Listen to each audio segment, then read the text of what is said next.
Hi everyone, my name is Peyton Smith, and today I'm going to be talking about Level 5 leadership.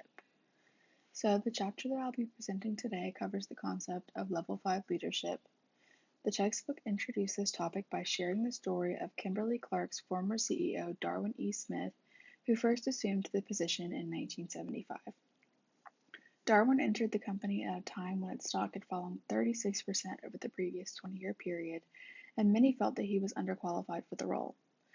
Despite hesitation from others, Darwin spent 20 years as CEO, turning Kimberly Clark into the leading consumer paper products company in the world, with cumulative stock returns 4 times greater than those in its general market.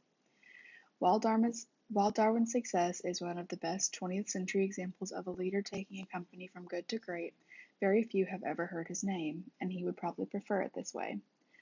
Darwin Smith is a classic example of a Level 5 leader, as he was able to blend extreme personal humility with intense professional will. The term Level 5 leader came as a result of a 5-year study beginning in 1996 that sought to answer the question of can a good company become a great company, and if so, how? This study began with researchers identifying companies who had shifted from good to great performance that was sustained and comparison companies that failed to make a positive shift. Researchers then studied the contrast between the two groups to discover common variables that determined who made and sustained a shift from those who could have but didn't. More specifically, the team identified companies with stock returns below the general stock market for 15 years that experienced a transitionary period leading to returns at least 3 times the market over the next 15 years. To be more precise, the team made sure to look at companies who showed a shift distinct from their industry.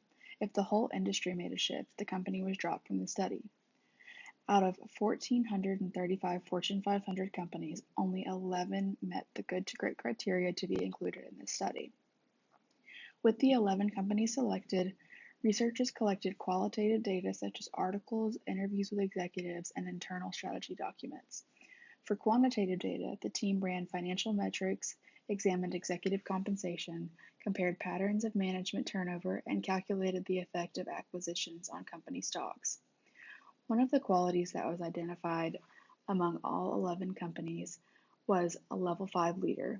It was identified that the executives at all companies who went from good to great and sustained that performance for 15 years or more had qualities that would be coined by this study as Level 5 leader in control at the time of the transition. So what actually is a Level 5 leader? Well, in the theory of the Level 5 hierarchy, the Level 5 leader sits on top of a hierarchy of capabilities and is a necessary requirement for transforming an organization from good to great. So 4 layers sit below the Level 5 leader that are each important, but none carrying the power of a Level 5. Individuals do not have to progress up the hierarchy ladder to reach Level 5, but all Level 5 leaders must possess the traits of all the lower levels. Level 1 is a highly capable individual who makes productive contributions through talent, knowledge, skills, and good work habits. Level 2 is a contributing team member who contributes to the achievements of group objectives and works effectively with others in a group setting. Level 3 is a competent manager who organizes people and resources towards the effective and efficient pursuit of predetermined objectives. Level 4 is an effective leader who catalyzes commitment to and vigorous pursuit of clear and compelling vision, stimulating the group to high performance standards. Lastly, a Level 5 executive is someone who builds enduring greatness through a paradoxical combination of personal humility and professional will. Leaders at the other 4 levels can produce high degrees of success, but not enough to elevate companies from mediocrity to sustained excellence. For a more in-depth explanation of a Level 5 leader, we'll break down the traits that each of these leaders possess. First, all Level 5 leaders demonstrate modesty, avoiding public attention, and never show boastful or egocentric attitudes. They act with quiet and calm determination.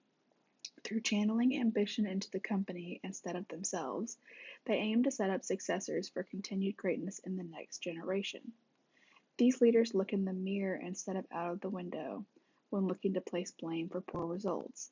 This means they never place blame on other people, external factors, or bad luck. In terms of professional will, Level 5 leaders demonstrate an unwavering resolve to do whatever necessary to produce the best long-term results, no matter how difficult. In regards to giving credit for success, these leaders look out the window, not in the mirror, crediting other people, external factors, and good luck for company successes. A common occurrence noted in comparison companies of this study who shifted in performance under a talented yet egocentric level 4 leader was that it was unsustainable and declined in later years. The author actually used Lee Iacocca, Chrysler's former CEO that we read about in a recent case study, as an example of a level 4 leader whose ego got in the way of the company's ability to sustain the success he once achieved. The last topic I want to convey is the question of if level 5 leadership can be learned or if it's a trait that individuals must be born with. Leaders of the study acknowledged that the level 5 leadership is not the only element required for the shift between good and great, but based on results of the study, it appears to be essential. These results left certain executives who knew that they were not currently acting as level 5 leaders questioning if they could learn those traits. While the research did not look into how level 5 leaders came to be, the leader of this study conducted a hypothesis that there are two categories of people: those who have the level 5 seed within them and those who do not. The first category of people are those who could never set aside their own ego and need for personal recognition in exchange for the good of the company. The second category consists of people who could evolve into level 5 leaders. These individuals have the capability within them that may be buried or ignored, but under the right circumstances, it could present itself. That's all I have today on level 5 leadership. Please leave any questions or comments below. Thank you.